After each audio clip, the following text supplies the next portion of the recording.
Ladies and gentlemen, you're welcome. Today we're gonna talk about the marginalization, the exploitation, the suppression of the people of Ambazonia by the Cameroon system, the Cameroon regime, for the past 60 years. And today we're gonna be talking about this because some people don't understand when they say the root causes of the problem. The root causes of the problem is the those dark realities that some people don't know about the Ambazonian War of Independence. Okay, today I want to just give some 5 points so that you understand how why the Cameroon government declared war on the people of Ambazonia, because they don't have any genuine cause. They don't have any genuine cause to go to negotiation. So the war is the only alternative for them. And today I want to talk about this so that let people understand why the Cameroon regime decide to wage a war on the people of Ambazonia instead of going for a peaceful settlement or negotiation process like other countries, right? So I want to give this because a lot of people don't understand. They talk about the Ambazonian crisis or the Anglophone crisis or the secessionists, or they give all kinds of appellations which are wrong. Okay, uh, the historical aspect will tell you that both Cameroon and Ambazonia were British and French protectorate countries, respectfully. Okay, Ambazonia, Southern Cameroon had nothing to do with Cameroon. Cameroon was colonized. Cameroon, La République du Cameroon, was colonized by the French. Southern Cameroon was colonized by the British. Okay, both were British protectorate and French protectorate. They had no similar path to independence. The French Cameroon had their independence on the 1st of January 1960 without Ambazonia in any picture. They had their independence, they were there with their business. Southern Cameroon was self-governing before 1960. We had three prime ministers before 1960 and 1961, where the United Nations saw that Southern Cameroon is mature, and they said, hey, it's time for you guys to have your independence. So the United Nations granted our independence before 1961, but the question that was pertinent was that they wanted us to join either Nigeria or join La Republic of Cameroon. So our history is not secessionist history. It's not Anglophone history. No, it is about the people, recognized people. Today we are 8 million people. Back then we were 5 million. Today we are 8 million Ambazonian Southern Cameroonians who are a people recognized with their boundaries, a country that had existed long ago.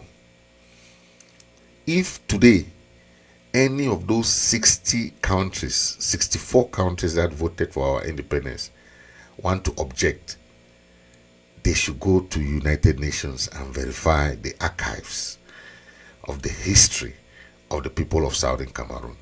We are not secessionists. We are not terrorists.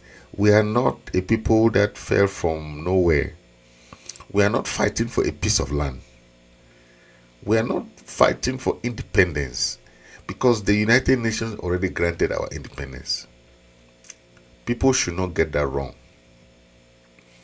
Our people are recognized people, recognize boundary, recognize independence. So whatever we do now is to restore what we already had. We are trying to restore our independence. Okay, so today my topic is about exposing the 5 dark realities of the people of Ambazonia. How our history was manipulated, and that landed us to come and live with La République du Cameroon, which was very few of those countries that had their independence were given this type of alternative, two alternative, that you either join Nigeria or you join French Cameroon. They never gave us a third option. That is where we are today. They were giving us fry pan to fire. You have to stay in the fry pan or you jump in the fire. Our people saw all this similar treatment while 40 years living with having a federal system with Nigeria. When some people say the federal system is good, they don't understand the reality of a federal system. We were federal system with Nigeria for 40 years. Why did our parents leave Nigeria? Because of the marginalization that they face in Nigeria. So all these people who say today they are proud federalists, we had federation system for 40 years with Nigeria. We had federal system for 10 years with La République. From 1960-61 to 1972, we were federal system with Nigeria, with Cameroon. So these people who come today, oh, they are proud federalists. They don't know that we already had federal system before and we were not satisfied. So what kind of federal system do they think it will be different now? We had 40 years with Nigeria. We had 10 years with Cameroon under federal system. So we have seen how they manipulated us. They manipulated our parents. Okay? So no other system can convince us today that it will be good for our people than self-governance or self-determination or to restore our independence. There is no other system that can better satisfy our people today, because we have seen it all. We have seen the good, the bad, the ugly of both Nigeria and La République du Cameroon. So what else do they expect us to do? To keep seeing all this political, economic, social manipulation and marginalization? To stay there and say it's okay, despite all the setbacks, the drawbacks, the disadvantages that we face living with Nigeria or living with La République du Cameroon. If they want to talk of maturity, if they want to talk of economic power, if they want to talk of political, whatever they want to talk about, that was an excuse for the United Nations for not granting us our full-fledged independence. They granted us independence by asking us to join another country.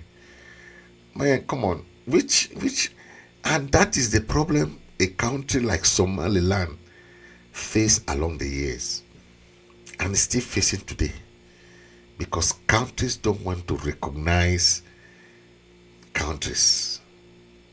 Okay, but today I'll bring some points to tell you that our people have faced it all. Okay, let's start with the historical context that I was saying. The historical context, our people were made to understand that even despite their equality as a mandated territory by the United Nations, remember our Ambazonian Southern Cameroon is the only country that had names changed from one stage to another. When the League of Nations handed power to the United Nations. Our name changed, okay, from the mandated territory, okay, to the British mandated territory. Then it changed again to Southern Cameroon. We had another name called East Cameroon, and you had another. So our name have changed from one name to another, but it's the same territory. The territory doesn't move. West Cameroon, our name was East Cameroon. Then it is the British territory, mandated territory under the British colonial rule. Man, the names are so different and so okay, but the name doesn't matter because the land is there, it's the same land. But you see, they will change that name. That's why when our parents decided in 1980s to say, hey, we have to change this name, to have our own name, to self-identify our own self, than to keep using the old British names. That's when they come out with Ambazonia.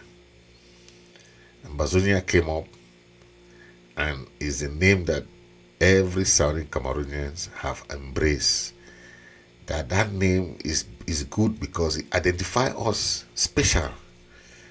Because there were many mandated territories that if you say British mandated territory, okay, it is hard to identify that kind of historical name, right?